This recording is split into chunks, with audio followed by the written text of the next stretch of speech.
Hi යාළුවනේ. ඉතින් ඔයාලා මේ සිටින නෙස්සල කොය YouTube channel එකත් එක්ක අද අපි වෙනස්ම විදිහේ vlog එකක් තමයි ගෙනාවේ. අද අපේ පන්සලේ චෛත්‍යයේ නිදන්වස් තැන්පත් කරනවා. අපි අද ඒ වීඩියෝ තමයි ඔයාලට ගෙනාවේ. එහෙනම් අපි යමු වීඩියෝ එකට. අපි මේ වගේ පෙරහැරකින් තමයි ගියේ පන්සලට.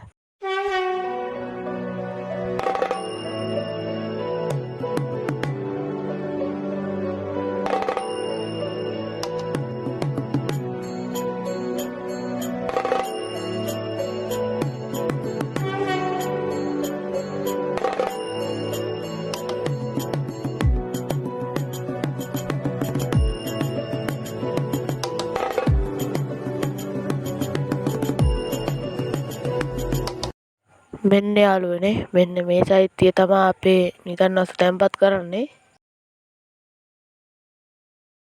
ඉස්සෙල්ලාම කරඩුවක් අරන් ගියා චෛත්‍යය තැන්පත් කරන්න. ඊට පස්සේ තමයි මිනිස්සු පිළිම වහන්සේලා අරගෙන ගියේ චෛත්‍ය උඩ තැන්පත් කරන්න. මේ තියෙන චෛත්‍ය උඩට ගියාම පහළ පේන විදිය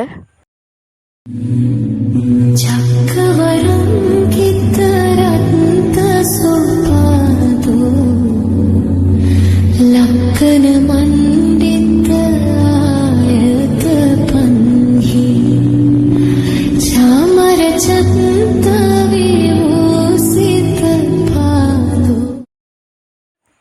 මේ තියෙන්නේ එදා හවසම අපේ පන්සලේ පෙන්නපු භක්ති ගීත නාට්‍ය සංදර්ශන එහෙම. මං එයාගේ සම්පූර්ණ ඒවා නම් දාන්න නෑ, ටිකක් දාන්නම් කෑලි කෑලි ඔයාලට බලන්න.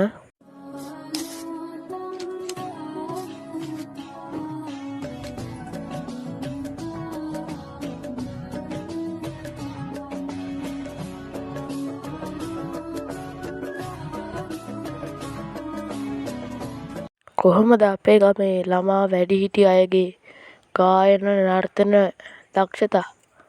ලස්සනයි නම් ලස්සනයි කියලා කමෙන්ට් එකක් දාගෙන යන්න. එහෙනම් අපි තව වීඩියෝ එකකින් හම්බ වෙමු. Goodbye.